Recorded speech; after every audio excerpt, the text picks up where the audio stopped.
Hello and welcome back. My name is Naguura and I have another M+ bootcamp for you today. This time around it was LeMike that joined me.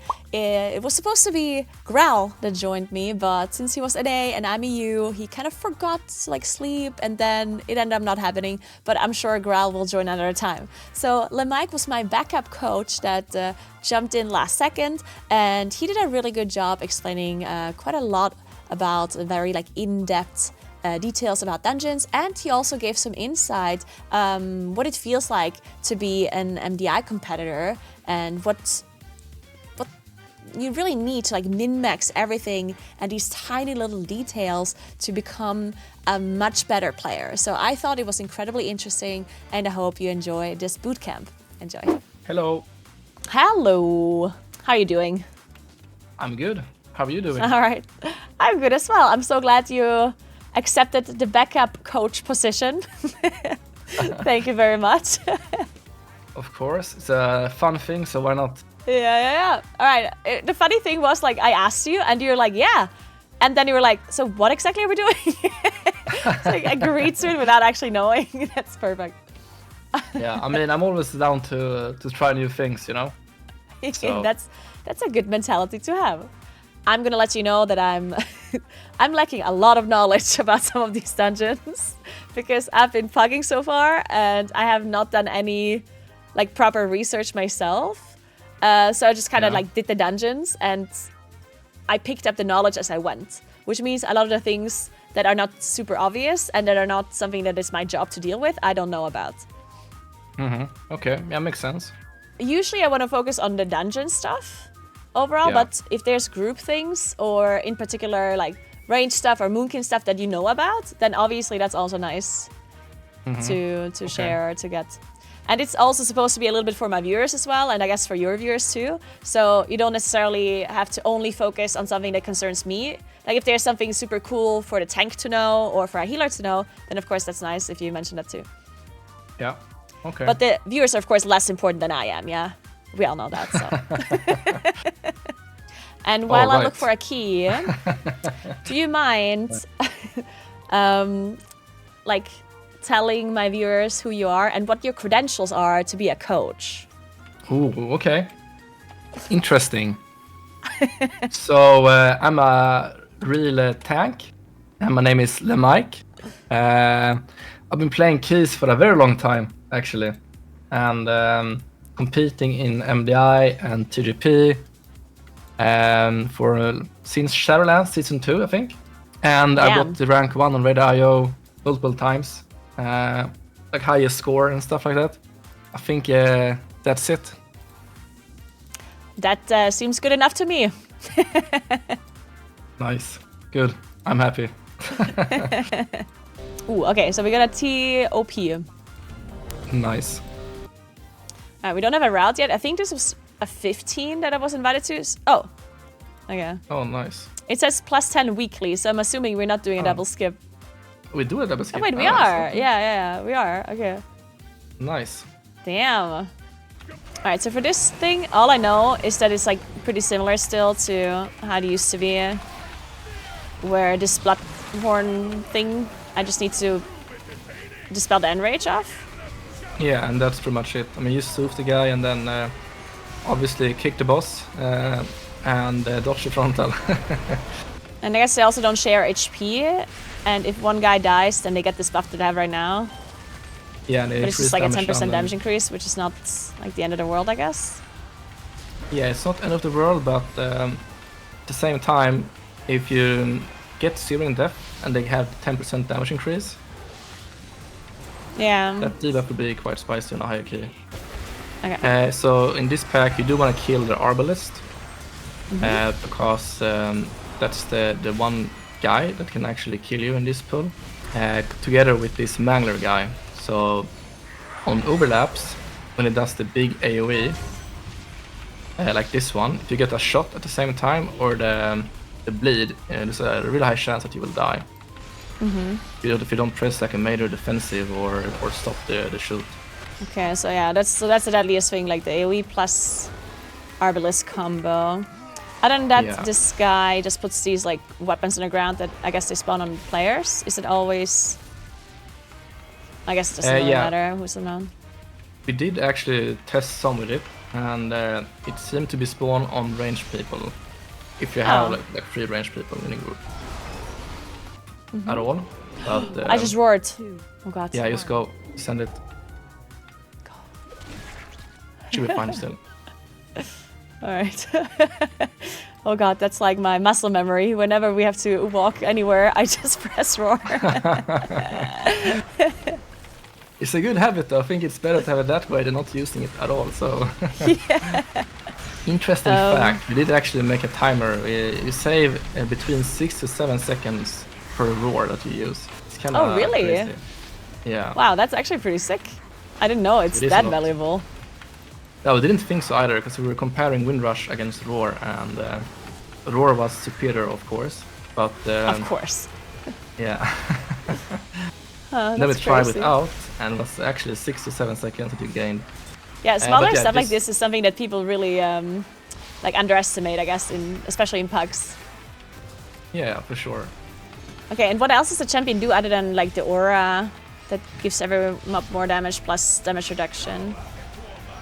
There's a demoralizing shout as well that you have to interrupt, and anyone can interrupt it. It's a melee kick, or I mean a range kick, so it doesn't really matter who kicks it.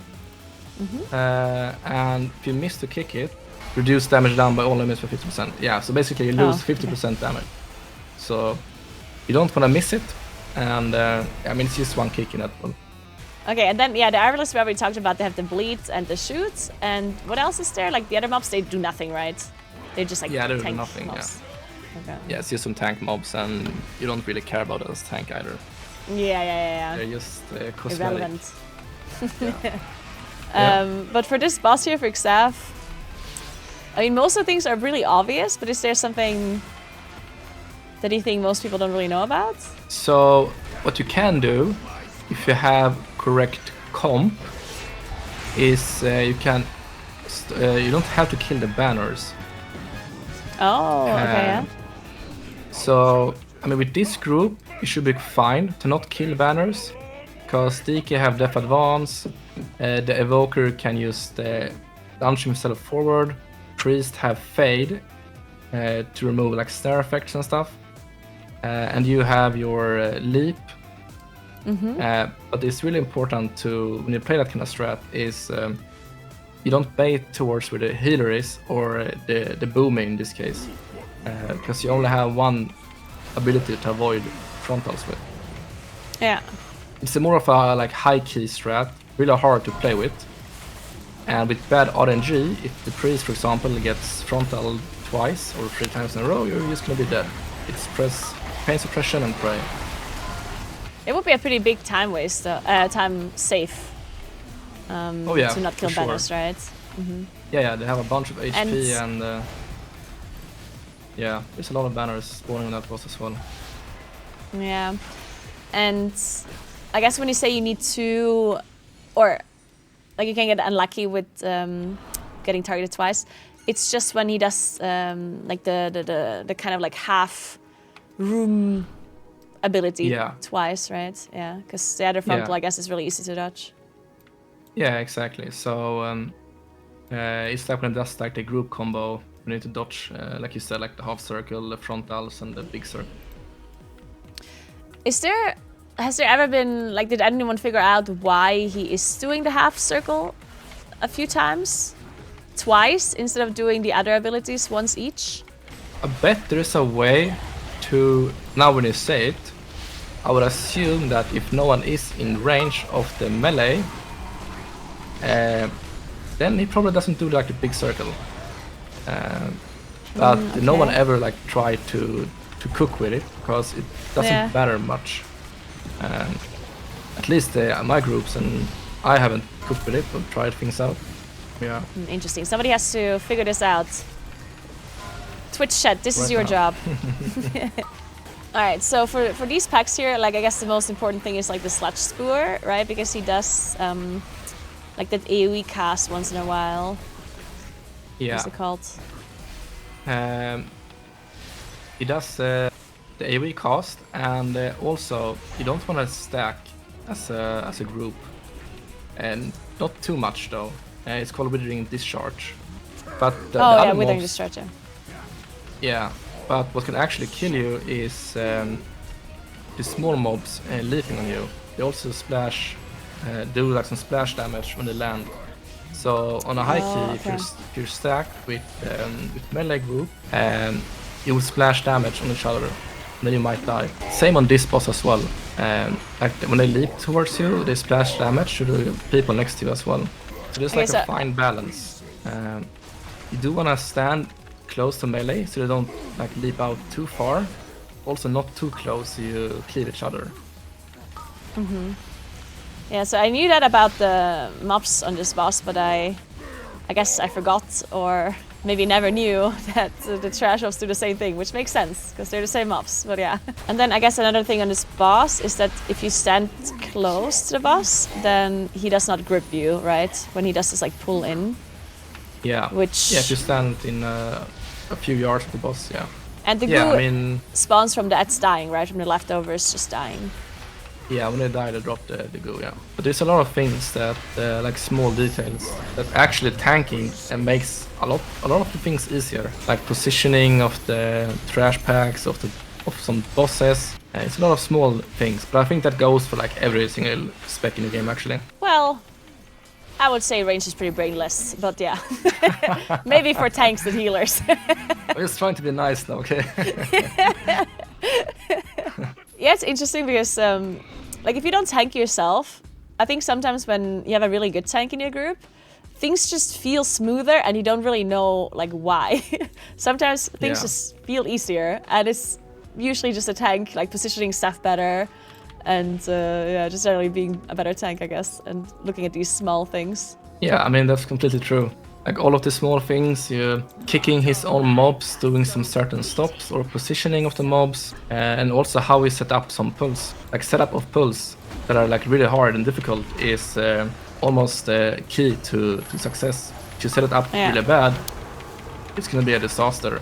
I guess like even a pull like this, right? I guess a tank can do really well or kind of shittily. Of course, it's also on the damage dealers to make sure they don't randomly get aggro from everything, but yeah. I mean, in this pull specifically, it goes like both ways. Like all the souls will come into you in the new line of sight. It's gonna be interesting to see on the next platform, not this one, but the other one, because it's really important that you have good kicks and good setups and grips and stuff on the mobs on the sides. I don't remember the route. You're playing only middle pack, and then you're playing both sides. Okay.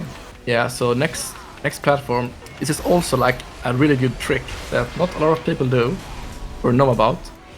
So as a tank or DPS, whatever, if you pull the soul binder on the right side and you attack him first, he's gonna run in a few extra yards before he starts casting. I guess he just did that. Yeah, I'm not sure. That He did throw something at him.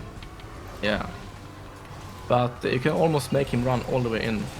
Oh, okay. If you attack him first, or like taunt him or whatever, you know.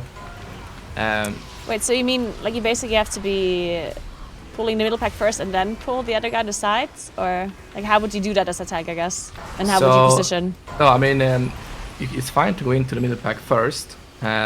It's fine, but not the best, because you start spell queuing on the two mobs, right? Like the casters and this guardian. You start spell queuing of everything. That's gonna be dangerous. So ideally, you would wanna pull the right guy first, so he runs in towards the middle, and then you walk into the guardian pack. Okay. What I was saying is that there's a mechanic in this game that whenever you're gonna like group up multiple casters that are in different packs, if you attack the casters first in the packs, they will I run see. in. So instead of pulling like a mob that is in the pack but not the caster.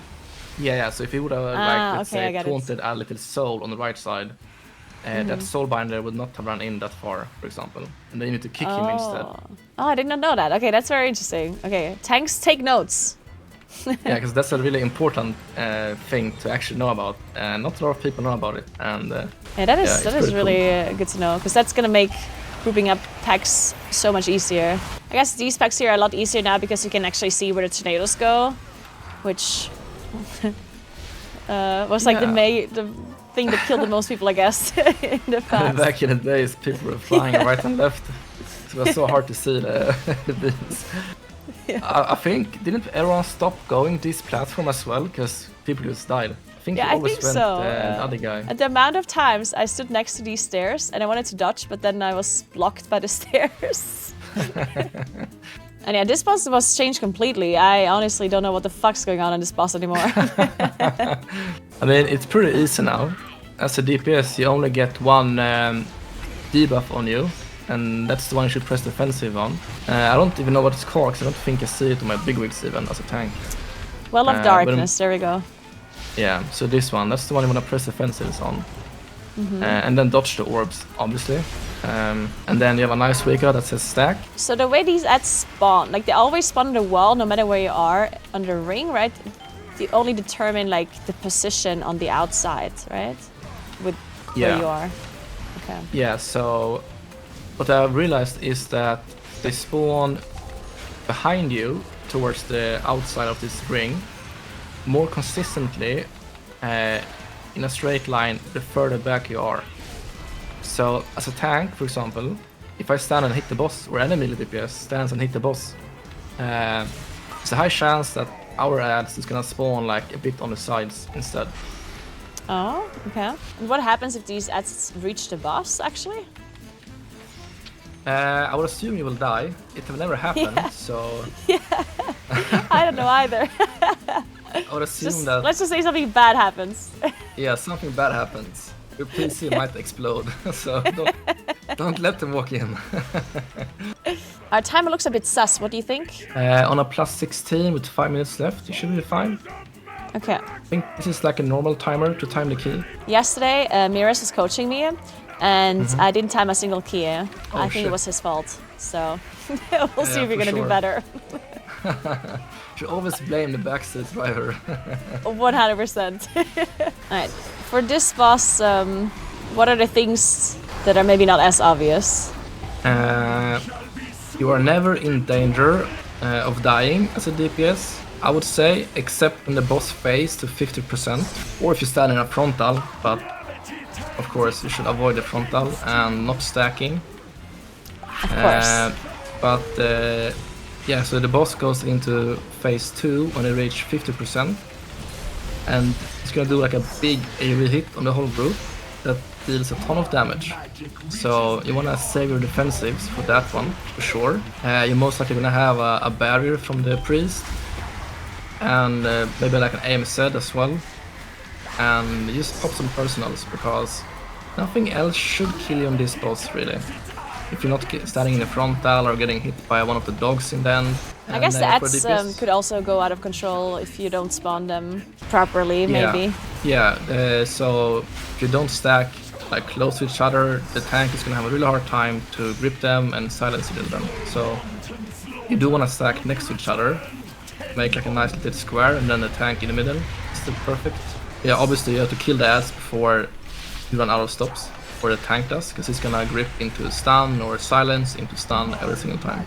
I guess, and sometimes you get these overlaps where you have to dodge some dogs, and then at the same time these ads spawn, which makes them not spawn perfectly in a position, and then you don't have a grip and you walk into a dog.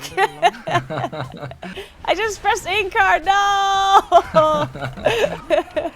It's always the deadly dogs from the other side. Yeah, that makes sense. Alright, nice. We still didn't deplete it. Good. Nice.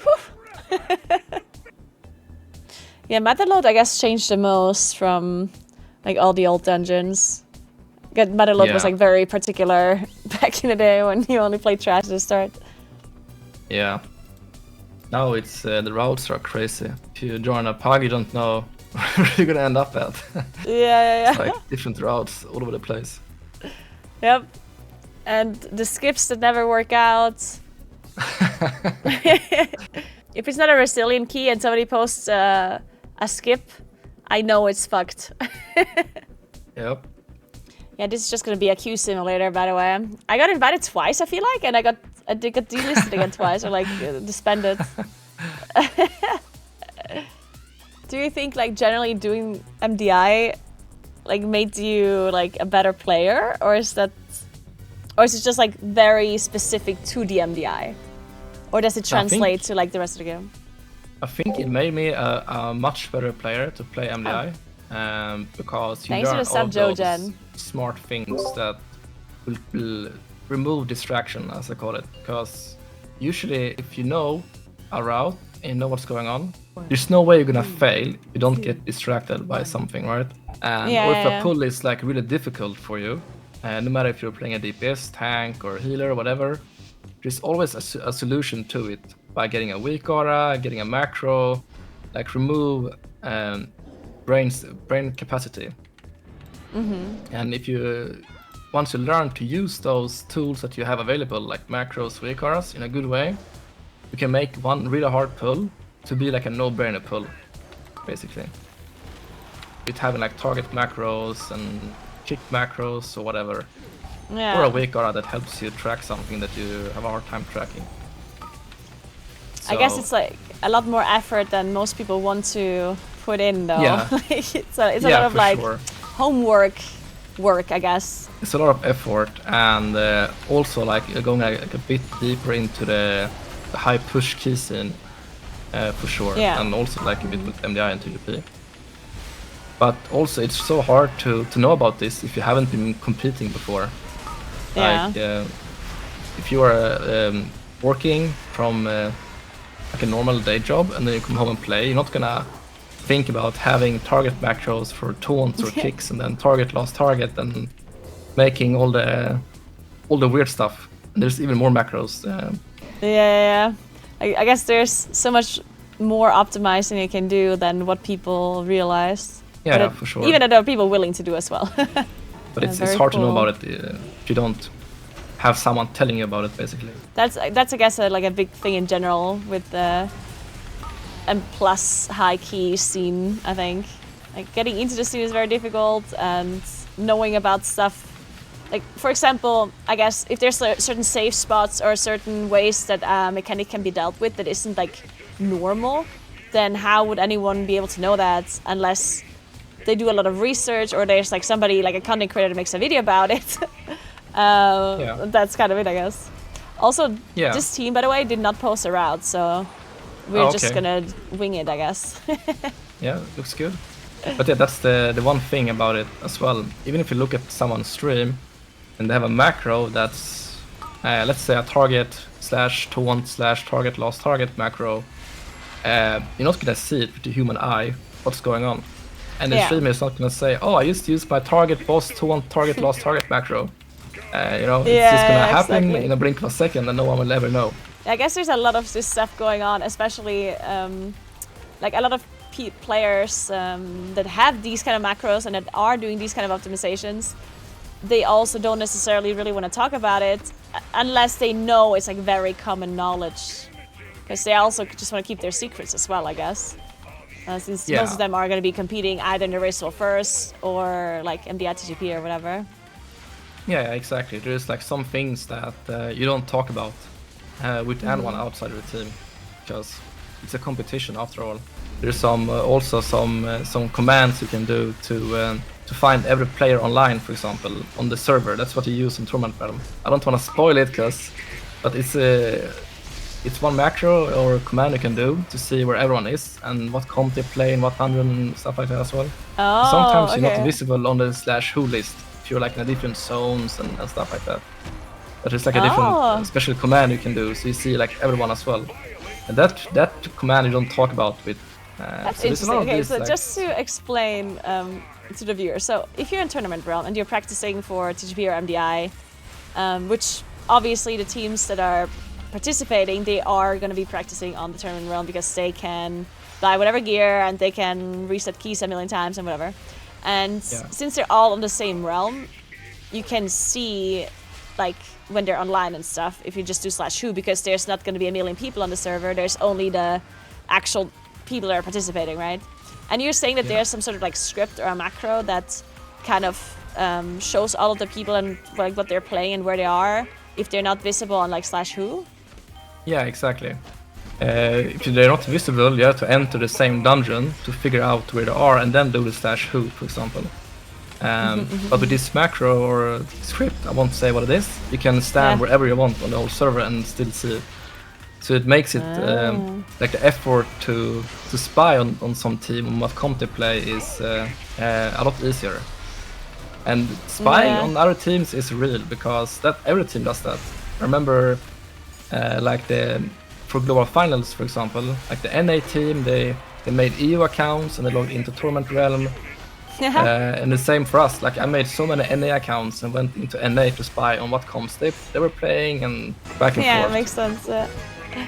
And they were also making like night elf characters and you stood stealth in Valdrakken, for example, and yeah, there's a lot of like sneaky things you were doing as well. But wait, why stealth in Valdrakken? To like to have like bait characters or? No, or so why? basically, if you, I mean, there's not a lot of people online on those servers, right? So you know if someone is spying on you, for example. So when we took like lunch break, we made different comps and went into like some random dungeon, and then we made them think about, oh, why are they playing Paladin in this key, for example? And then you could see them also go in and try Paladin in that key and waste time with practice, and you know. So Yeah, it's this all is about actually so funny because this goes all the way back to when the Race to World First was still like when it wasn't streamed. I was playing the race and we did these very similar strategies, which makes sense, right? Like we would sometimes have people that were benched. We had them join like a random pug raid to make sure that people don't know that they're not in the comp, you know? Because if we only have the 20 people in the raid, then if another guild comes on our server, they can see that that's our comp. So we had all of the bench people make sure that they are in the pack raids at all times when we were progressing. And we also, when we logged out, we would equip different items and stuff and change our talents and change our specs to make sure people couldn't investigate what we were playing and stuff like that. You do everything you can in a competition to make the other team waste as much time as they can. Yeah, I love that. Has there ever been something where a team like really baited like the rest? Do you know something like that? Oh shit. I mean, I think we all have baited each other with like many different things, like with trinkets or classes. I mean, it's more like a global finals thing. Because when there's like a group stage, there's like a lot of people online and it gets a bit messy. But I think we all baited each other with a few things for sure. But I can't think about anything specifically right now. Okay, so we didn't say anything about Motherlode so far, but was there anything?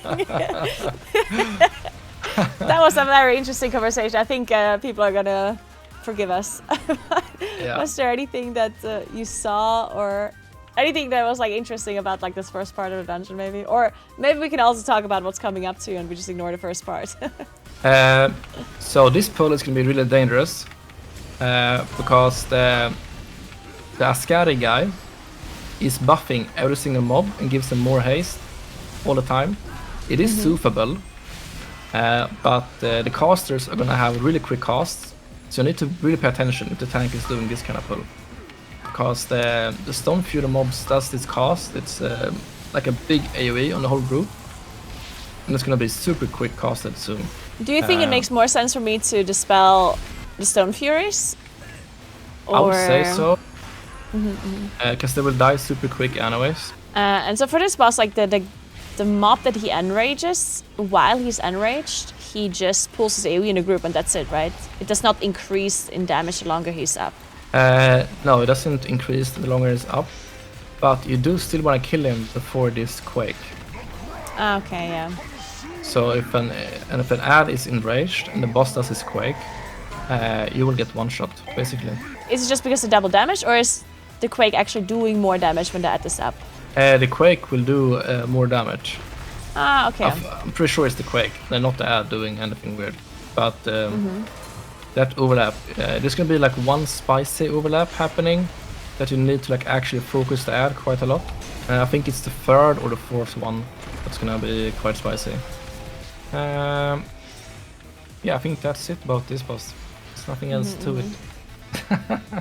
There isn't like anything on like hierarchies where you, I don't know, ignore the ad. I guess you can't, since the quake is just gonna kill you. Yeah, you can't ignore the ad. I guess if you have like super good defensives, like PS the Boomy, you have immunities and stuff, you probably can like squeeze it a bit. But you can't do it for like every single ad set. Yeah. This part here is where people really change up the routes quite a lot. Yeah, I so it's always noticed. interesting. Yeah. Oh, that's... I don't think I've ever seen a big pull like this in a pack before. Yeah. I think this is fine to play. Okay. What is important in a pull like this is that the Alchemist does this transformation spell. That's the one you want to kick. And you can pull as many as you want when you have Silent Sigil. But the important thing is that you want to let him silence them on the actual cast and not before or after. And the reason for that is that the Silent Sigil works as an interrupt, like an actual kick. So they won't recast after, as if you would use the beam or use roar. Then you're gonna recast after that. Okay. So Sigil is a kick on each individual mob, actually? Yeah, exactly. Oh, that's broken. It is really broken. So, and that goes for like workshop as well. You know, like the first pull with the detonates, for example. Yeah. I always tell my group that don't do any stop, just blast DPS and let me handle it, because what happens is that I throw a Silent Sigil, or like I sync them all with my grip and Chaos Nova, and then they all cast at the same time, and I use my Silent Sigil, then they won't recast for another like 20 seconds. So the difference in route that people are doing in this area, is it just like preference, or is there logic to why people are doing it differently? So why some people do it differently and pull like a bit more in this area is to skip more trash in the end. Okay. And that's where the big changes come in route-wise, that that area is a lot easier to handle and more efficient on time to kill than the trash in the end, with all the bombs and the big machines. Interesting. Okay, yeah, that makes sense. Because I do hate the trash after this boss. Like, it seems very annoying and inefficient with all the bombs. So yeah, you have like a lot of count right now to kill, and this is gonna take forever to kill. So you do need to. I don't know if he's playing Shadow Meld. So the Shadow Melt would be for the skip for the last war machines, right? The double war machines at the end. Yeah, exactly. I guess anyone can do it, you included. I guess you just have to pull them from far enough away. Yeah, so you pull them far enough. Yeah, and then what is important when you're doing that kind of skip as well is that you don't walk on any bombs, because the bomb is a random fixate, and it puts them in combat as well. How do you dodge back though? Like, let's say I'm doing the skip. I need to pull them from far away to make sure they don't hit me, but then I also need to somehow walk around them far enough for me to be able to Shadow Melt and then still dodge them afterwards, right? I think if I were like playing in this case like a balanced druid, I would probably be in travel form. So you have like the mount speed and walk close to them, like body pull, and then you will just run back, because there's no way they're gonna hunt you down if you're in travel form. But yeah, if you're not skipping them, this is a really dangerous pack for sure. A lot of AoE damage coming out. Why did we lust this? Is this normal? I know some groups like to lust into mission, because the Sky Scorchers deal like a ton of damage. I think it's very group dependent. I guess maybe if you just have enough time and you're not in danger of depleting, you might as well, I guess. Yeah, I was about to say, if you have enough time, you might as well. But for time, you do want to last the boss if you're like short on time. Yeah. But don't Shadow Meld once it's like in the air like this, because then it will immediately explode. Oh. Okay, I guess I should have Shadow Melted it when I was not in the circle either. No, I think you always get it, but I've seen some people, as soon as it gets in the air, they Shadow Meld, and then the whole group gets the debuff. Yeah. But yeah, so I actually think you can avoid it. Like, if you're not in a circle yourself and you Shadow Melt, I think it just explodes on the spot where it is. I'm not sure. I don't have experience Shadow Melding that one because I'm playing tank, but maybe it's... And apparently you can also pre-meld it before the cast goes off, so the missile doesn't even spawn. Yeah. Okay. And I guess he does not recast, because otherwise that'd be dumb. Yeah. Yeah, I mean, I guess there's still a lot about Motherlodes. Like, that dungeon is very complicated. What about the start? Like, are all of the mobs at the start just like very bad? Because I feel like all of the groups that I'm doing, they're just skipping as much as possible at the start. Yeah, so the mobs at the start is very dangerous. It's a lot of kicks, a lot of stops on the what do they call fan of knives? Is it assassins? Yeah, that's how we call it. So the assassins, they have stops, and then you have the other caster mobs, like the vendor mobs. Then you have the thugs as well. So a lot of stuff going on. It's just too much to deal with, and they're not even that good count either. I guess let me quickly explain the efficiency score as well, because I think a lot of people don't really know about this. Obviously, a lot of people should be knowing about MDT, but some time ago they added this efficiency score, which basically is just a calculation between how much count they give versus how much HP they have, right? Yeah, exactly, yeah. So sometimes a mob is more valuable for the amount of HP they have, and therefore the score is going to be higher. The one thing that you have to consider, though, of course, still is like there might be a mob that has like a super high efficiency score, but if it's a mob that is so difficult that you have to pull it by itself and you can't do anything else, then it's still not going to be as efficient as it might seem, I guess.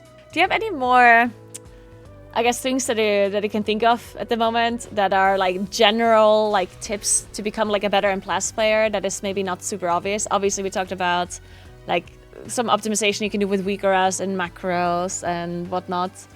And I guess we talked about like the route efficiency, but is there anything else that you can think of that a lot of players maybe don't do? Like what could they be watching? How do they get this information from?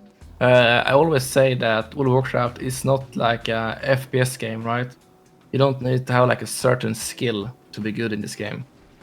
All you need to have is information and do the research. And honestly, the more information you have, the better you will be, basically. And that can be information about whatever, like knowing how to like make good macros or weak auras or what the mob actually does. Pay attention to things that people do or say and learn from it, really. And also, like I always say, you have to play a lot to be good, because you need to see things go wrong and learn from it. Understand why you died, for example.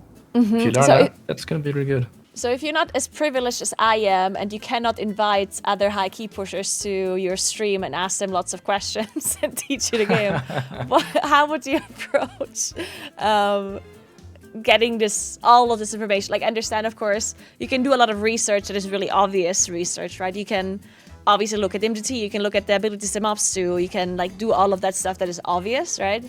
It's not very hard to figure out how to do the research there. But once you reach like that, I guess, quote unquote, ceiling of information that is easy to access, where would you go to get that extra information? Would you start watching streams and like bots of like good players? Would you go on like Radar.io and research what players are running? Or is there like something that you would do if you would have to approach it this way?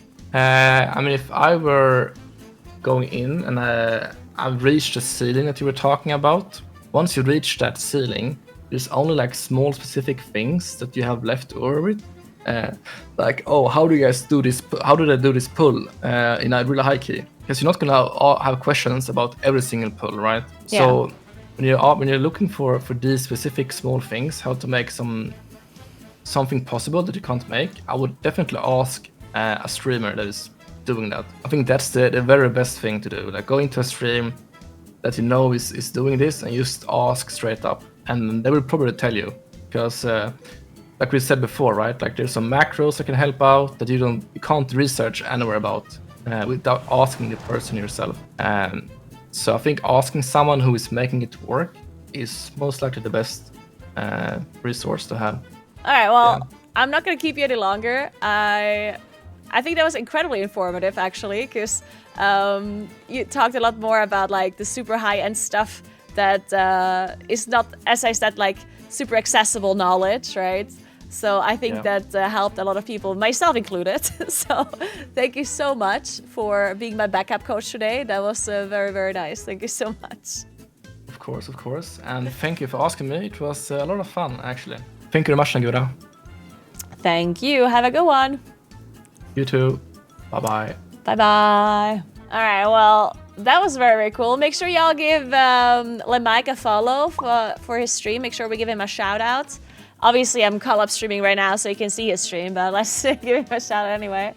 Make sure you give him a follow. LeMike, not only is he very nice, he's also like very good at, you know, teaching, and he's very knowledgeable. One of the coolest things, like I already immediately liked him more when at the very start of the stream, he said that he's just open to try new things and that he, you know, wants to do new stuff. I already liked him immediately when he said that, because people that shy away from new things and don't want to, like, you know, do anything out of their comfort zone, I always feel like, it's not that I have anything against these people, but I'm just saying that people that are generally open for stuff, I personally like that a lot. So he already immediately won me over when he said that at the start.